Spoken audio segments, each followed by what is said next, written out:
왜 나를 깊은 어둠 속에 홀로 두시는지, 어두운 밤은 왜 그리 길었는지, 나를 고독하게, 나를 낮아지게, 세상 어디도 기댈 곳이 없게 하셨네.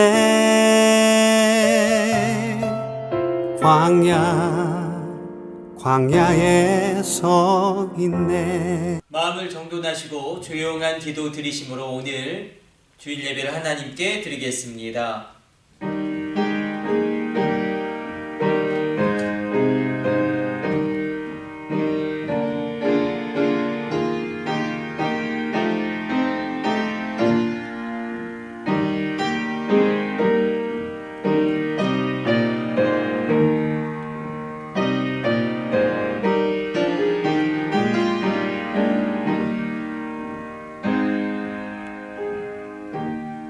하나님은 영이시니 예배하는 자가 신령과 진정으로 영과 진리로 예배할지니라. 하나님, 오늘도 이 예배 가운데 큰 은혜를 부어 주옵소서.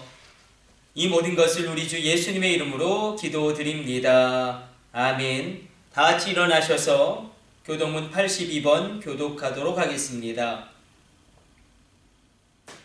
너희 안에 이 마음을 품으라. 곧 그리스도 예수의 마음이니 그는 근본 하나님의 본체시나 하나님과 동등됨을 취할 것으로 여기지 아니하시고 오히려 자기를 비워 종의 형체를 가지사 사람들과 같이 되셨고 사람의 모양으로 나타나사 자기를 낮추시고 죽기까지 복종하셨으니 곧 십자가에 죽으심이라. 이러므로 하나님이 그를 지극히 높여 모든 이름 위에 뛰어난 이름을 주사 하늘에 있는 자들과 땅에 있는 자들과 땅 아래에 있는 자들로 모든 무릎을 예수의 이름에 꿇게 하시고 모든 입으로 예수 그리스도를 주라 시인하여 하나님 아버지께 영광을 돌리게 하셨느니라. 아멘.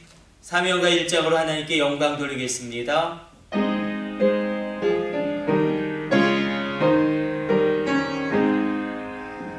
만복의 근원 하나님, 온 백성 찬송 드리고 저 천사여 찬송하세. 찬송 성금 성자 성령. 아멘.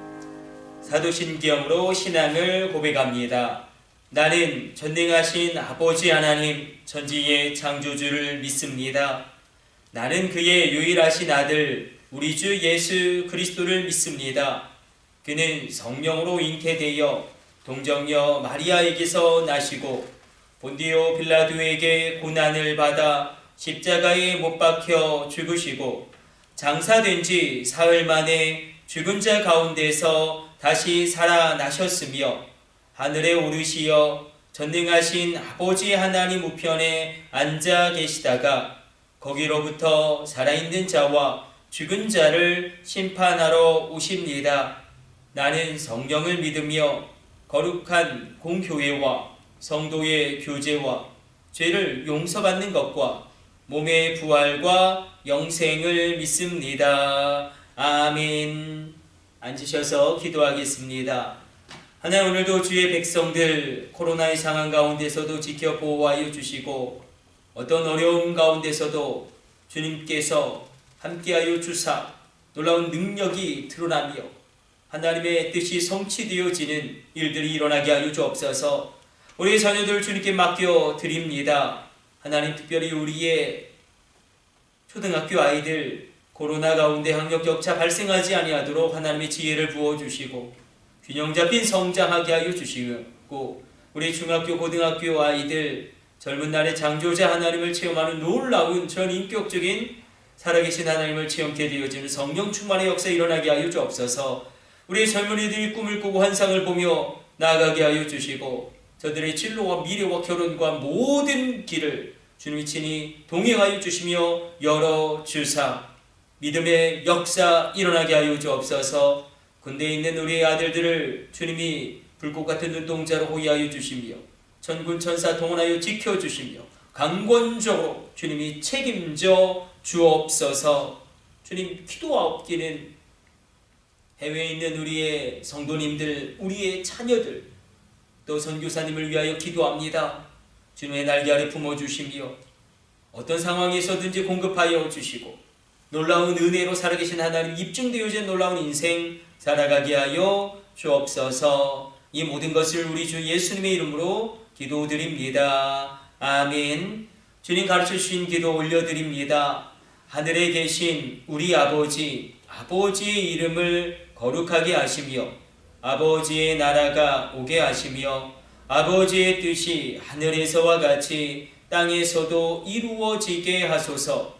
오늘 우리에게 일용할 양식을 주시고 우리가 우리에게 잘못한 사람을 용서하여 준 것 같이 우리 죄를 용서하여 주시고 우리를 시험에 빠지지 않게 하시고 악에서 구하소서. 나라와 권능과 영광이 영원히 아버지의 것입니다. 아멘.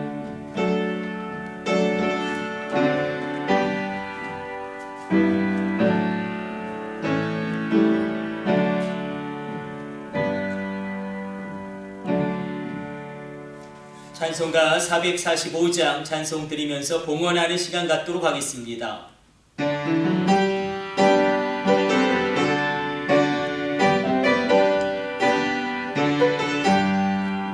대산을 넘어 험곡에 가고 빛 가운데로 걸어가면 주께서 항상 지키시기로 약속한 말씀 변치 않네. 하늘의 영광 나의 맘속에 참으로 넘쳐 할렐루야를 힘차게 불러 영원히 주를 찬양하리. 캄캄한 밤에 다닐지라도 주께서 나의 길 되시고 나에게 밝은 빛이 되시니 길 잃어버릴 염려 없네. 하늘의 영광 나의 맘속에 참으로 넘쳐 할렐루야를 힘차게 불러 영원히 주를 찬양하리. 광명한 들이 마음에 받아 찬란한 천국 바라보고 할렐루야를 힘차게 불러 날마다 빛에 걸어가리. 아멘. 하늘의 영광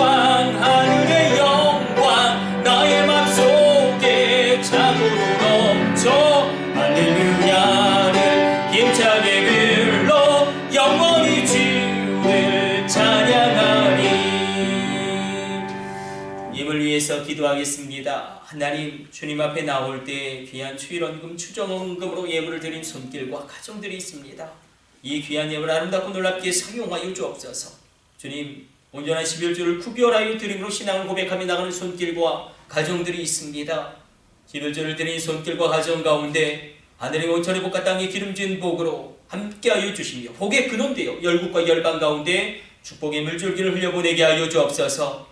경제의 주권 있게 하여 주시고 바다의 재물과 땅의 보물과 하늘의 원천의 모든 것들을 사용할 수 있는 놀라운 경제의 주권으로 함께하여 주옵소서. 주님, 귀한 방송 선교의 예물, 해외 선교의 예물 구별하여 드린 손길과 가정들이 있습니다. 귀한 선교의 예물을 통하여 복음이 확장되어지고 주님의 교회가 살아나며 수많은 영혼 구원이 이루어질 때마다 이 귀한 방송 선교의 예물을, 해외 선교의 예물을 드린 손길과 가정들, 그 자녀들을 권념하여 주옵소서. 주님, 감사의 제목을 담아, 기도의 제목을 담아, 일천번죄의 제목을 담아 예물을 드린 손길과 가정들이 있습니다. 하늘문이 열려지게 하여 주시며 감사할 것이 더욱더 넘쳐나도록 책임져 주옵소서. 이 모든 것을 우리 주 예수님의 이름으로 축복하며 기도드립니다. 아멘. 오늘 우리에게 주시는 하나님의 말씀은 로마서 9장 1절로 5절까지의 말씀입니다. 같이 합독합니다. 내가 그리스도 안에서 잔말을 하고 거짓말을 아니하노라. 나에게 큰 근심이 있는 것과 마음에 그치지 않는 고통이 있는 것을 내 양심이 성령 안에서 나와 더불어 증언하노니 나의 형제 곧 고륙의 친척을 위하여 내 자신이 저주를 받아 그리스도에게서 끊어질지라도 원하는 바로다. 그들은 이스라엘 사람이라. 그들에게는 양자됨과 영광과 언약들과 율법을 세우신 것과 예배와 약속들이 있고 조상들도 그들의 것이요 육신으로 하면 그리스도가 그들에게서 나셨으니 그는 만물 위에 계셔서 세세의 찬양을 받으실 하나님이시니라. 아멘.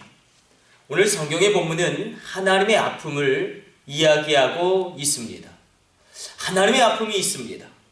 하나님의 아픔은 역설적으로 하나님의 소원이기도 합니다. 하나님의 가장 큰 소원이 무엇입니까? 바로 나의 구원입니다. 바로 나의 가족의 구원입니다.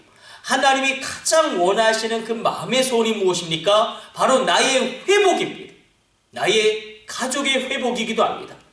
하나님이 그토록 원하시는 그 놀라운 하나님의 소원.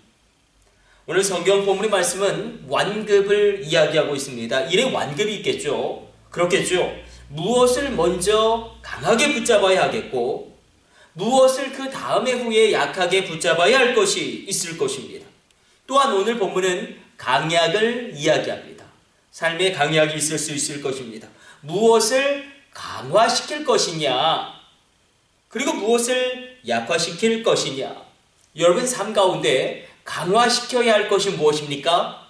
여러분들의 인생의 여정 가운데 약화시켜야 할 것은 또 무엇입니까? 일의 완급과 삶의 강약 가운데 오늘 성경의 본문은 3단계의 변화를 우리에게 요청하고 있고 그것을 우리에게 도전하고 있습니다.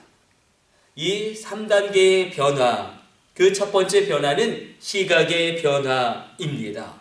너희는 시각을 변화시켜라 이야기합니다. 나의 시각은 반드시 변화되어져야 합니다. 두 번째로는 고통의 변화입니다. 큰 고통이 큰 비전으로 승화되어져야 한다는 것입니다. 내 삶에 있는 큰 고통이, 우리 가정에 있는 큰 문제가, 나의 자녀에게 있는 그 큰 고민들이 내 삶의 비전으로 승화되어지는 놀라운 역사 일어나게 되시기를 성부, 성자, 성령의 이름으로 축복해 드립니다. 내게 닥친 고통이 내 삶의 표대가 되어 내가 달려갈 비전도 될 수 있음을 인정하시기를 권면해 드립니다. 첫 번째는 시각을 변화시켜라. 두 번째는 고통의 변화를 이야기하고 있고 마지막 세 번째로는 기도의 변화를 우리에게 촉구하고 있습니다. 자, 잘 따라오고 계시죠? 시각의 변화, 고통의 변화, 그리고 세 번째는 기도의 변혁을 이야기하고 있습니다. 나의 기도는 반드시 변혁되어져야 합니다. 내가 품고 기도해야 할 대상들은 그 지경이 넓어지고 깊어지고 높아져야 합니다. 저를 보십시오. 시각의 변화, 고통의 비전화, 기도의 혁신, 이 세 가지 변화를 하나님이 우리에게 요청하고 있고 도전하고 계신데 오늘 이 세 가지 변화가 성경에 오늘 본문에 담겨져 있습니다. 사도 바울은 그의 시각을 완전히 바꿉니다. 그래서 그가 이렇게 기도할 수 있습니다. 1절과 2절과 3절 같이 합독합니다. 내가 그리스도 안에서 잔말을 하고 거짓말을 아니하노라. 나에게 큰 근심이 있는 것과 마음에 그치지 않는 고통이 있는 것을 내 양심이 성령 안에서 나와 더불어 증언하노니 나의 형제 곧 고륙의 친척을 위하여 내 자신이 저주를 받아 그리스도에게서 끊어질지라도 원하는 바로라. 사도 바울이 이렇게 절규합니다. 내 안에 큰 근심이 있다. 내 마음 가운데 정말로 그쳐지지 않는 고통이 있다. 그것이 무엇이냐면 바로 나의 가족들이, 나의 이스라엘 민족들이 예수님을 믿지 않는 것이다. 사실 사도 바울의 가족들, 그 친척들은 전혀 세상적으로 남 부러울 것 없는 사람들입니다. 사도 바울의 가족들은 어떤 사회적인 위치에 올라 있습니까? 그렇죠. 로마 시민권을 돈으로 살 정도로 부유한 경제의 부를 축적한 가정입니다. 사도 바울의 아버지는 탁월한 비즈니스맨이었고 놀라운 사업가였습니다. 그의 가족들 면면을 보아도 부와 명성과 권력을 가지고 있습니다. 그러나 그들을 보니 비참하다 이렇게 이야기하고 있다는 것입니다.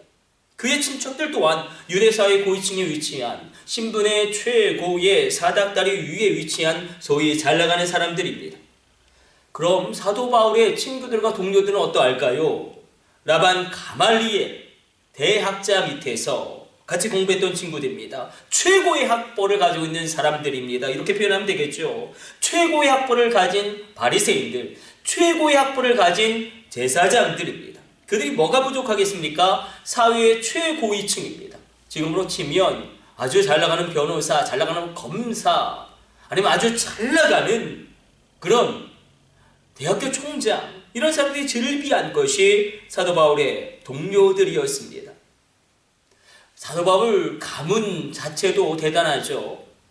다메섹에 대제사장의 공문을 가져갈 정도로 사도 바울의 가문과 대제사장의 가문은 어떤 정치적으로 또한 경제적으로 공조하고 있는, 그리고 연합하고 있는 사도 바울의 이런 대단한 가족들을 바라보았지만 그의 친척들, 그의 친구들 성공한 사람들이죠.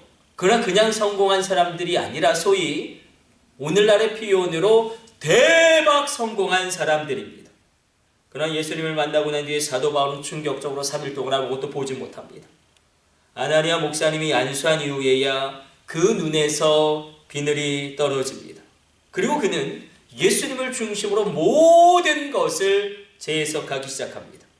전혀 다르게 세상을 바라보기 시작합니다. 전혀 다르게 인생들을 바라보고 판단하기 시작합니다. 그의 시각의 변화입니다.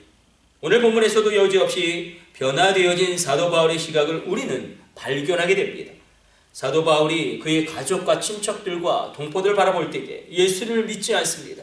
그것이 큰 근심이 되고 그 마음에 그치지 않는 고통이 됩니다. 보통 우리는 또 세상 사람들은 어떤 사람을 평가할 때의 외적인 조건들을 봅니다. 그 사람이 성공했느냐 실패했느냐를 외적인 조건으로 판단 내립니다. 가령 경제적인 많은 부를 가지고 있느냐, 혹은 많은 학식을 가지고 있느냐, 많은 것을 배웠느냐, 아니면 사회적인 위치가 높으냐, 이 시대 가운데 또 인기와 명성을 가진 것도 성공의 요소일 것입니다. 물론 한 측면에서 보자면 이것들로 말미암아 그 인생을 성공했다라고 일면에서는 판정 내릴 수도 있을 것입니다. 여러분, 경제적인 부를 축적하는 게 쉽습니까? 얼마나 많은 경제적인 변수가 있습니까? 특별히 맨 땅에서 아무것도 없는데 일어선 분들은 수도 없이 사선을 넘으신 분들이 많습니다. 공부를 잘하는 거 이것도 쉽지 않습니다. 공부가 그냥 됩니까? 정말 죽을 고생해야지만, 그래서 건강과 맞바꾸는 게 학이다라는 말이 있을 정도로, 그래서 죽도록 공부해서 돈을 벌고 죽도록 공부해서 성공했다, 이런 측면에서 그분들 성공한 것이 맞습니다. 인기도 마찬가지겠죠. 명성도 마찬가지겠죠. 연예인들 보십시오. 인지도와 지명도를 올리기 위하여 몸부림칩니다. 외모도 자기 관리의 차원의 일환이기 때문에 외모를 잘 관리했다는 것도 성공의 한 측면으로 바라볼 수 있을 것입니다. 그러나 사도 바울의 시각이 변화됩니다. 한 측면만을 바라보는 게 아니라 더 깊은 것을 보게 됩니다. 우리도 마찬가지입니다. 우리가 크리스찬의 한 사람으로 우리의 시각은 한 사람의 성공과 실패를 볼 때에 외적인 면을 뛰어넘어야 합니다. 외적인 면을 뛰어넘어야 합니다. 그것이 바로 하나님의 시선이고 그것이 바로 하나님의 마음입니다. 누가복음 19장에서 삭개오를 바라보는 주님의 시선을 우리는 느낄 수 있습니다. 삭개오는 세리장입니다. 그냥 난쟁이가 아닙니다. 세리장, 지금으로 치면 대전 서무서장 정도 될 정도로 많은 부를 축적한 사람, 모든 사람들이 부러워하고 있지만 예수님은 그 영혼의 내면의 불안함을 보셨습니다. 그 심령 가운데 구원 없음을 보셨습니다. 저 사람의 내면 세계가 엉망이구나. 겉으로는 화려하지만, 겉으로는 많은 것을 가졌지만 그 속 사람은 형편없구나. 그 영은 완전히 시들어 있구나. 저대로 가다가는 지옥 가겠구나. 이것을 보았다는 것입니다. 우리가 정말 주님의 아픔을 느끼기 위해서 이 시각을 가져야 합니다. 우리가 세상 사람들의 기준으로 바라보고 그 기준으로 판단한다면 우리는 하나님의 아픔도 그 마음도 영원히 알 수 없게 될 것입니다. 사도 바울이 그래서 우리에게 이렇게 권면합니다. 고린도후서 4장 16절로 그러므로 우리가 낙심하지 아니하노니 우리의 겉사람은 후패하나 우리의 속사람은 날로 새로워지도다. 에베소서 3장 16절로 그의 영광이 풍성함을 따라 그의 성령으로 말미암아 너희 속사람을 능력으로 강건하게 주님이 하시기를 내가 간절히 간구하노라 기도하노라. 우리에게 겉사람이 있고 속사람이 있습니다. 여러분들의 속사람은 어떠십니까? 여러분들의 속사람은 강건하십니까? 지금 하나님과의 관계는 어떠십니까? 대부분의 사람들은 겉사람만 보고 평가하지만 사도 바울은 속사람을 바라보겠다는 것입니다. 어떤 분들은 겉으로 볼 때 굉장히 화려합니다. 안정적입니다. 어릴 적부터 유복한 가정에서 자라 부유하게 자랐고 고생이라는 것은 해보지도 않았고 결혼도 잘했습니다. 밥을 하는 것도 잘 모르지만 가정부도에서 아무 문제도 없지만 나이 들면서까지 그렇게 공주처럼 사는 사람도 있지만 그러나 갑자기 남편이 죽거나 어떤 고난이 닥쳐오면 그냥 그 인생이 펑펑 쓰러지는 것입니다. 왜 그렇습니까? 속사람이 너무 약하기 때문에 그렇습니다.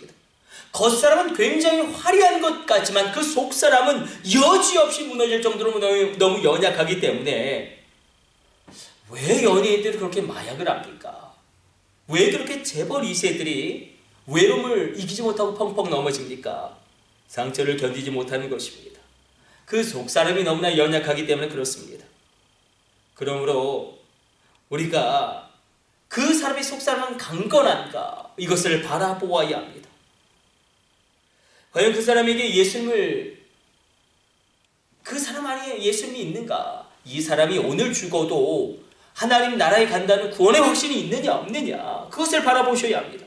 다 가졌지만 그것이 없으면 초라한 나그네에 불과할 뿐입니다. 그래서 바울은 이렇게 이야기합니다. 그러므로 우리가 이제부터는 어떤 사람을 육신을 따라 알지 아니하노라. 내가 이제 육신을 따라 사람을 보지 않겠다. 어떤 사람을 바라볼 때에 그 사람이 얼마나 많은 부를 소유했느냐, 그 사람이 얼마나 좋은 차를 타느냐, 그 사람이 얼마나 좋은 집에 사느냐, 그 사람의 사회적 위치가 얼마나 높으냐 이것을 바라보지 않겠다. 그 속에 있는 영혼을 바라보겠다. 다 가지고 있는데 그 안에 예수가 없다면 초라한 나그네에 불과할 뿐이다. 모든 것이 다 있지만 그 안에 성령이 없으면 그 인생은 죽음 이후를 책임질 수 없는 인생이지 않겠느냐. 가장 필요한 게 구원이지 않겠느냐. 사도 바울은 가장 중요한 것을 먼저 붙잡아야 할 것을 먼저 강하게 우리가 놓아야 할 것을 우리의 구원으로 이야기하고 있다는 것입니다. 나의 구원으로 이야기하고 있다는 것입니다. 그래서 그의 가족과 친척들과 친구들을 바라보면서 이렇게 한탄합니다. 1절과 2절 다시 읽습니다. 내가 그리스도 안에서 잔말을 하고 거짓말을 아니하노라. 나에게 큰 근심이 있는 것과 마음에 그치지 않는 고통이 있는 것을 내 양심이 성령 안에서 나와 더불어 증언하노니 내가 그리스도 안에서 참말을 한다. 거짓말하는 게 아니다. 내 마음에 근심이 있다. 내 심령에 끊어지지 아니하는 고통이 있다. 그것은 3절로 이렇게 기록되고 있습니다. 기가 막힌 기도입니다. 나의 형제 곧 고륙의 친척을 위하여 내 자신이 저주를 받아 그리스도에게서 끊어질지라도 원하는 바로라. 근심과 끊어지지 아니하는 고통은 바로 자신의 가족과 친척들 그리고 자기 친구들 예수를 믿지 않는 것, 나의 친구들 예수를 믿었다가 이제 떠나버린 것. 그래서 그가 이렇게까지 기도하죠. 내가 하나님에게 저주를 받아서 그리스도에게서 끊어질지라도 만일 주님 내 고륙의 친척 내 친구들만큼은 주님이 구원해 주신다면 제가 그렇게 될지라도 하는 그렇게 될지라도 그렇게 해주시면 안 되겠습니까? 너무나 기가 막힌 기도를 올립니다. 여기서 말하는 고륙의 친척은 단순히 자신의 친척으로 제한되지 않습니다. 그의 고통이 이제 큰 비전으로 나아가는데 바로 가족의 구원을 넘어 민족 복음화의 비전을 이야기합니다. 자신의 동족인 유대인들이 예수님을 믿지 않습니다. 아니 예수님을 외면하고 예수님을 죽이라고 십자가에 못 박으라고 소리 지르고 예수님을 믿는 주의 백성들과 성도들을 잡아 죽이는 데 앞장섭니다. 바울이 너무나 마음이 아픈 것은 무엇이냐면 그 유대인들 자신의 동족은 정말로 예수님을 잘 믿을 수 있는 너무나 좋은 조건을 가지고 있음에도 불구하고 예수님을 대적하고 예수님을 죽이고 예수 믿는 사람들을 박해하는 것을 바라보면서 그 심령이 새카맣게 타들어가는 것입니다. 이렇게 가다가는 다 망하고 죽는데, 이렇게 가다가는 지옥 갈 것이 뻔한데, 예수님을 잘 믿을 8가지 조건을 이렇게 이야기하고 있습니다. 4절과 5절 우리 같이 합독합니다. 그들은 이스라엘 사람이라 그들에게는 양자됨과 영광과 언약들과 율법을 세우신 것과 예배와 약속들이 있고 조상들도 그들의 것이요 육신으로 하면 그리스도가 그들에게서 나셨으니 그는 만물 위에 계셔서 세세의 찬양을 받으실 하나님이시니라. 아멘. 자, 사도 바울이 나의 동족 이스라엘 유대인들이 예수님을 믿을 가능성, 너무나 좋은 최적의 조건 8가지가 있다고 이야기합니다. 그 첫 번째는 양자됨. 이 말이 무엇입니까? 양자됨. 하나님이 이스라엘을 특별하게 선택하지 않았느냐? 양자 삼지 않았느냐? 우리는 양자됨 하면 입양을 떠오르죠. 입양한 그런 아이들은 어려움도 많이 겪고 정체성의 혼란이 오기도 합니다. 그래서 이게 별로 긍정적인 뉘앙스로 우리에게 다가오지 않지만, 그러나 이 당대 양자됨 하면 떠오르는 게 무엇일까요? 무엇이냐면 바로 로마 황제입니다. 많은 로마 황제들이 황제 위에 있으면서 누군가를 양자로 삼아서 그 양자 삼은 아들에게 황제의 지위를 물려주는 경우가 이 당대에 있었습니다. 심지어 기록을 살펴보니까 한 귀족이 노예를 양자 삼습니다. 그러나 그 노예가 총리까지 오르는 일도 일어납니다. 그래서 입양, 양자됨 하면 이 당대의 로마인들, 유대인들, 이방인들은 무엇이 떠오르냐면 로마 황제의 입양. 엄청난 일입니다. 이스라엘을 그렇게 하나님이 양자 삼지 않았느냐? 그 양자됨이 있지 않느냐? 그래서 이거 첫 번째로 이야기하는 거예요. 두 번째는 영광이 있지 않느냐? 하나님과 교제하는 그 영광이 있지 않느냐? 세 번째는 언약. 구약 성경에서 약속하지 않았느냐? 아브라함과 이삭과 야곱을 통하여 언약하시지 않았느냐? 너희로 복의 근원이 되게 하겠다. 너희로 축복의 통로가 되게 하겠다. 너희로 뛰어난 민족 되게 하겠다. 그 언약을 받지 않았느냐? 네 번째는 율법을 세우지 않았느냐? 하나님 우리에게 놀라운 율법을 주시지 않았느냐? 다섯 번째, 예배. 하나님을 높이고 찬양할 수 있는 예배의 특권을 우리에게 주시지 않았느냐? 여섯 번째, 약속들을 주시지 않았느냐? 메시아가, 그리스도가 우리에게 오신다라는 약속을 주시지 않았느냐? 일곱 번째, 조상들. 우리에게 얼마나 훌륭한 믿음의 조상들이 있느냐? 믿음의 영적거인들이 우리 조상을 믿지 않느냐? 노아, 아브라함, 이삭, 다윗, 히스기야, 느헤미야, 이사야. 여러분, 만약에 나의 아버지가 히스기야의 믿음을 가지고 있어요. 얼마나 대단한 겁니까?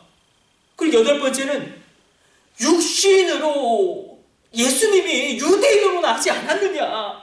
예수님이 육신으로 우리 민족 가운데 태어나시지 않았느냐? 이게 얼마나 놀라운 일이냐? 이 8가지를 보면 그 어떤 민족보다 그 누구보다 예수님을 잘 믿을 가능성, 조건, 능력이 충분한데도 왜 믿지 않느냐? 속이 타들어가는 것입니다. 우리 안에도 이 아픔이 있지 않습니까? 우리 안에도 이 근심이 있지 않습니까? 우리가 사실 세상 일에 대한 근심이 참 많지만 내 가족이, 내 아들이, 내 딸이, 나의 가족이, 나의 친척이 주님을 잘 믿을 수 있는 조건임에도 불구하고, 모태신앙임에도 불구하고, 예수님을 잘 믿을 수 있는 조건인데도 불구하고 잘 믿지 않는다. 그냥 썬데이 크리스찬이다. 성령을 모른다. 우리의 근심이 되어야 하지 않겠습니까? 우리 자녀들이 어렸을 때는 교회도 잘 나가고 중고등부 회장도 하고 성경 퀴즈 하면 우승도 하고 그랬는데 점점 장성하더니 대학교에 들어가더니 군대 갔다 오더니 영 돌아오지 않고 그 신앙은 완전히 파탄나 버리고 믿음의 길에서 떠나버린 이런 모습을 바라보면서 우리가 사도 바울처럼 가슴을 치면서 통탄하는 그 통탄함이 있는가? 그리고 이 나라와 민족은 어떠합니까? 반기독교적인 정서는 팽배져가고 있고 하나님이 하지 말라는 것, 동성애와 우상숭배가 날로 높아지고 있지 않습니까? 나의 배우자, 나의 친척, 나의 아내와 남편, 나의 자녀들, 나의 부모님, 나의 오빠, 나의 동생 예수를 믿지 않는다. 아니 나를 보면서 예수를 믿을 것 같은데 영 믿지 않는다. 나의 자녀들에게 교회 좀 나오라고 하면 어떤 목사님이 이런 비리를 저질렀고 어떤 장로님이 이렇게 악한 일을 행했는데 내가 왜 교회에 가야 되느냐? 이렇게 얘기하면 교회가 지금 얼마나 부패했느냐 이렇게 이야기하면 우리가 정말로 마음이 답답해지고 내 마음 가운데 부글부글 끓어오르는 것입니다. 아 이건 아닌데. 여러분 이 고통이 느껴지는 게 비전입니다. 이 고통을 근심하는 것부터 비전이 시작될 것입니다. 큰 고통이 큰 비전이 될 것입니다. 여러분의 그 큰 고통은 하나님께 올려드릴 때 놀라운 비전으로 여러분 가족의 구원하란 이 민족의 복음화라는 놀라운 비전으로 승화되어야 할 겁니다. 오늘 성경을 보면 이 시각의 변화, 고통의 비전, 그리고 기도의 변혁을 우리에게 촉구하는데 기도는 얼핏 보면 그저 허공의 소리를 지르는 것처럼 무의미해 보일 수 있습니다. 자기 혼잣말로 되뇌이는 것처럼 무가치하게 느껴질 수 있습니다. 그럼에도 불구하고 왜 기도가 능력입니까? 사실 이번 주 내내 저는 무기력에 빠졌습니다. 코로나의 상황은 지속되어지고 있고 교회는 절벽 위에 서 있고 성도들은 잠들어 있습니다. 성도들을 흔들어 깨우야 하는데 잠들어 있는 성도들을 흔들어 깨우야 하는데 문제는 무엇이냐면 잠들어 있는 성도들을 깨울 능력의 제한이 없는 겁니다. 정작 제 안에는 성도들을 흔들어 깨울 능력이 없는 겁니다. 여러분들은 어떠십니까? 여러분들의 자녀 어떻습니까? 여러분들의 자녀를 흔들어 깨워야 하는데 근데 여러분 안에 그 자녀를 흔들어 깨울 힘이 있습니까? 아니 나는 어떠합니까? 내가 지금 일어나서 달려가야 되는데 일어날 힘이 있으십니까? 달려갈 힘이 있으십니까? 그래서 기도가 중요합니다. 우리 한번 믿음으로 오랜만에 고백해 봅시다. 기도는 능력이다. 잘 들어보십시오. 왜 기도가 중요할까? 기도하면 하늘의 능력이 나에게 옵니다. 기도하면 하나님의 능력이 내 안에 임재합니다. 기도할 때에 하늘의 능력이 나에게 임합니다. 세상에서 얻을 수 없는 힘을 기도하면 얻게 됩니다. 기도는 물론 하나님 말씀 앞에 자기를 성찰하는 시간이며 회개하며 변화시키는 시간이기도 하지만 기도의 놀라움은 기도할 때 하늘의 능력이 내게 임한다는 것입니다. 내가 기도할 때에 하나님의 권능이 내 안에 임재한다는 것입니다. 우리의 기도 가운데 반드시 그러므로 사도 바울이 처절한 절규의 기도가 있어야 합니다. 우리 기도 가운데 하나님이 흔들어 깨울 힘을 우리에게 주실 것입니다. 나의 자녀가 좋은 학교 나오고 좋은 직장 들어가고 결혼도 잘하고 아이도 잘 낳고 그럼 내 자녀 성공할 것 같지만 만족하시면 안 됩니다. 그 속사람을 봐야 합니다. 영혼을 보셔야 합니다. 내 자녀가 잘 되었는데 주님을 믿지 않는다면 이 모든 것이 다 무슨 소용이 있냐. 우리가 이런 고통을 가지고 기도해야 합니다. 주님, 나의 자녀가 적당히 살지 않게 하여 주옵소서. 믿음으로 살게 하여 주옵소서. 아니 내가 적당히 살지 않게 하여 주옵소서. 내가 믿음으로 살게 하여 주옵소서. 한 번뿐인 인생 속히 지나갈 터인데 오직 그리스도만을 위한 것만이 영원히 남을 터인데 하나님 아버지 나의 자녀들 주님 믿지 않습니다. 내가 체험한 성령보다 더 놀라운 성령 하나님을 체험하게 하여 주옵소서.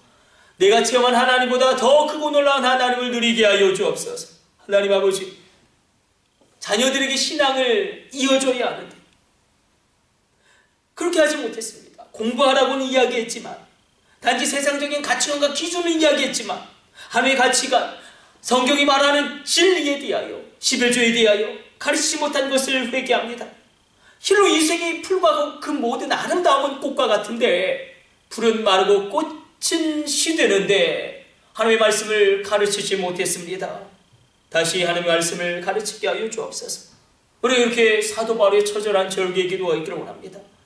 하나님, 나의 자녀들이 그저 썬데이 크리스찬으로 신앙생활을 유지하고 있습니다. 그나마 코로나라는 이유로 교회조차 나가지 않고 있습니다. 성령으로 그 심령을 불타게 하여 주옵소서. 하나님, 아무래도 안 됩니다. 이제는 주님이 움직여 주십시오. 이렇게 우리가 사도 바울의 처절한 기도가 있게 되기를 간절히 바라고 원합니다. 우리가 품고 기도해야 할 대상들이 있답니다. 먼저는 나의 가족과 고륙의 친척과 나의 친구들입니다. 그러나 거기에 그치지 않고 기도의 지경을 더 깊이 하라고 이야기합니다. 우리는 이 나라의 이민족을 위하여 기도해야 합니다. 하나님, 이 나라의 이민족 새롭게 하여 주옵소서. 동성애와 우상 숭배가 떠나가게 하여 주옵소서.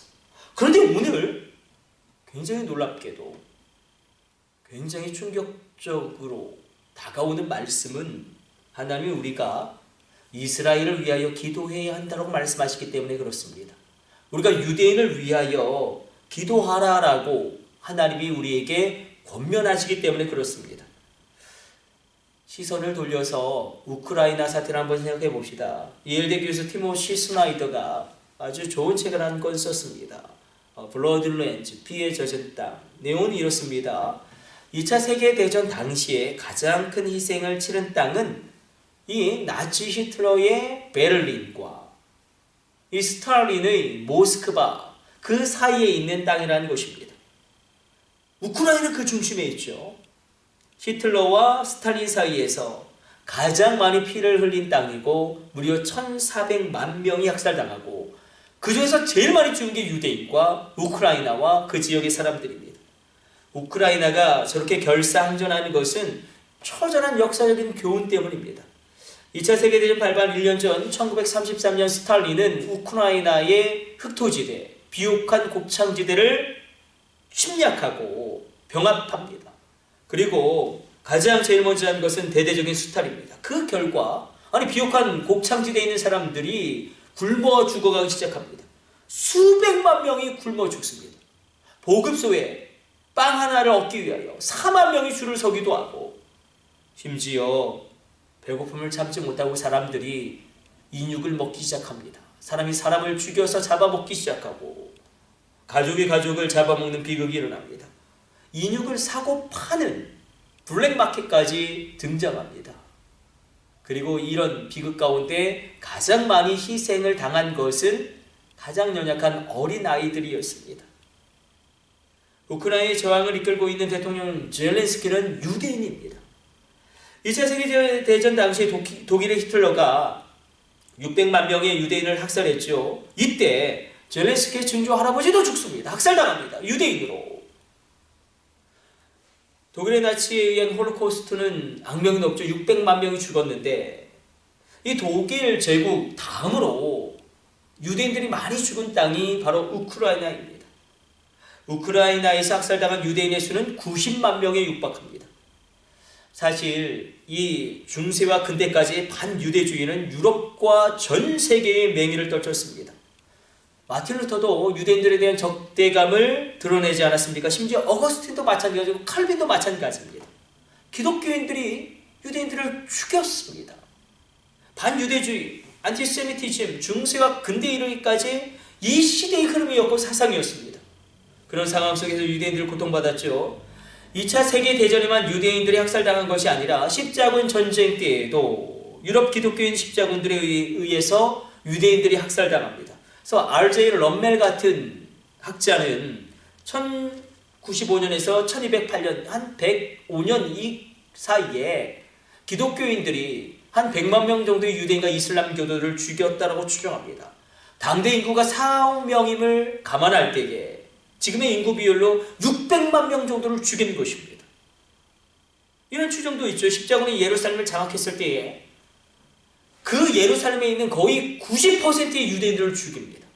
몰살시켜버립니다. 가론 유대의 후예다, 더러운 돼지다, 고리대금업자다. 전 세계가 유대인을 미워하고 죽였습니다. 기독교인들도 예외가 아니었습니다. 유대인들을 미워하고 죽였습니다. 오늘 사도 바울이 그것을 알고 있었는지 예수를 십자가에 못 박으라 할 때 본디오 빌라도가 도대체 너희가 이 피의 대가를 어떻게 칠 것이냐? 그때 그들이 이야기하죠. 그 피의 대가를 우리와 우리 대대 후손이 치를 것이니 당신은 염려하지 말고 예수를 십자가에 못 박으시오. 그것을 알고 있었는지 절규하며 애통하며 이스라엘을 위하여 기도합니다. 우리도 이스라엘을 위하여 유대인을 위하여 기도해야 합니다. 미워하면 안 됩니다. 시편 122편 6절로 예루살렘을 위하여 평안을 구하라. 예루살렘을 사랑하는 자는 형통하리로다. 그들도 구원받아야 할 하나님의 백성입니다. 또한 우리가 영적인 이스라엘이기 때문에 더더욱 그들을 위하여 기도하고 축복해야 합니다. 사도 바울처럼 그들의 구원을 위하여 우리가 나아가야 합니다. 북한도 마찬가지입니다. 우리가 기도하고 축복해야 합니다. 붕이 다시 오게 하여 주옵소서. 하나님의 땅이 되게 하옵소서. 제2의 예루살렘이 어딥니까? 동양의 예루살렘이 어딥니까? 그렇죠, 평양입니다. 그래서 우리가 예루살렘을 위하여 평안을 구하라. 예루살렘을 사랑하는 자는 형통하리로다. 사도 바울처럼 그들이 구원받게 하여 주옵소서 기도해야 합니다. 일본도 마찬가지입니다. 우리가 기도하고 축복해야 합니다. 하나님을 인정하는 나라가 되게 하여 주옵소서. 사도 바울처럼 그들이 구원받게 하여 주옵소서 기도해야 합니다. 한국교회가 짊어져야 될 십자가, 반드시 짊어져야 될 선교의 십자가, 절대로 예외적으로 빠질 수 없는 선교의 십자가는 바로 이스라엘과 북한과 일본일 것입니다. 오늘 본문은 우리의 기도의 혁신을 이야기합니다. 우리가 품고 기도해야 할 대상들이 나오죠. 우리의 가족과 고륙의 친척, 나의 친구들, 나라, 민족, 그리고 이스라엘을 위하여 기도하라. 유대인을 위하여 기도하라. 북한을 위해 기도하라. 일본을 위해 기도하라. 전 세계가 유대인들을 미워하고 죽였습니다. 기독교인들도 유대인들을 미워하고 죽였습니다. 근데 어찌된 영문인지 2차 세계대전 이후에 이 반유대주의적인 경향이 갑자기 친유대주의적인 기조로 확 바뀝니다. 물론 미국의 영향이 컸죠. 그러나 어찌된 영문인지 전 세계가 유대인들을 지지하기 시작하면서 1948년 이스라엘이 독립하게 됩니다. 한번 잘 들어보세요. 제자들이 예수님에게 질문합니다. 예수님, 마지막 때의 징조와 표적은 무엇입니까? 여러분들 궁금하지 않습니까? 마지막 때의 징조와 표적이 무엇인지 여러분들도 궁금하시죠? 주님이 이렇게 말씀하십니다. 마태복음 24장 32절로 33절까지 무화과 나무의 비유를 배우라. 그 가지가 연하여 지고 잎사귀를 내면 여름이 가까운 줄을 아나니 이와 같이 너희도 이 모든 일을 보거든 인자가 가까이 곧 문 앞에 이른 줄을 알라. 마르고 시들었던 무화과 나무가 회복되어지면 마지막 때가 가까이 온 줄 알아라. 너희가 알고 준비하라. 자, 여기서 이 무화과 나무 회복, 무화과 나무 무엇을 상징하죠? 우리 많이 말씀 나눴죠? 무화과 나무는 예루살렘을 상징합니다. 예루살렘 성전을 상징합니다. 따라서 마지막 때의 징조와 표적, 예루살렘의 회복, 이스라엘의 독립은 요한계시록 해석에서도 굉장히 중요한 오메가 포인트입니다. 그것을 보거든 너희가 분별하고 깨어있으라. 또 예수님이 이렇게 마지막 날의 징조를 말씀하십니다. 마태복음 24장 5절로 8절까지 많은 사람이 내 이름으로 와서 이르되 나는 그리스도라 하여 많은 사람을 미혹하리라. 난리와 난리 소문을 듣겠으나 너희는 삼가 두려워하지 말라. 이런 일이 있어야 하되 아직 끝은 아니니라. 민족이 민족을, 나라가 나라를 대적하여 일어나겠고 곳곳에 기근과 지진이 있으리니 이 모든 것은 재난의 시작이니라. 제자들에게 말씀하십니다. 많은 사람들이 와서 그리스도라고 자신을 칭할 것이다. 우리나라에서도 자칭 그리스도가 40명을 넘지 않습니까? 물론 문선명, 통일교도 그랬지만 문선명 죽었죠. 이만희도 그렇죠. 신천지 이만희도 내가 보혜사 하나님이다. 사실 신천지보다 더 우리가 경계해야 될 이단은 안상홍 증인입니다. 안상홍이 하나님이다라고 주장하다가 죽자 그의 부인 장길자가 이제 장길자 하나님, 어머니 하나님을 이야기하는데 아니 어머니 하나님 장길자 여기에 사람들이 구름대처럼 몰려듭니다. 얼마나 많이 몰려드는지 모릅니다. 분명한 것은 사람이 많이 모인다고 거기에 진리가 있는 게 아닙니다. 이단들 가운데서도요, 기적이 일어납니다. 치유가 일어납니다. 그렇다고 그것이 성령의 역사냐? 여러분, 사람들이 많이 모인다고 거기에 진리가 있는 것이 아닙니다. 또 징조를 말씀하시죠. 난리와 난리의 소문이 있을 것이다. 이 코로나 팬데믹, 이게 난리가 아닙니다. 또 이렇게 말씀하십니다. 민족이 민족을, 나라가 나라를 대적하여 일어날 것이다. 전 세계 전쟁이 끊임없이 일어납니다.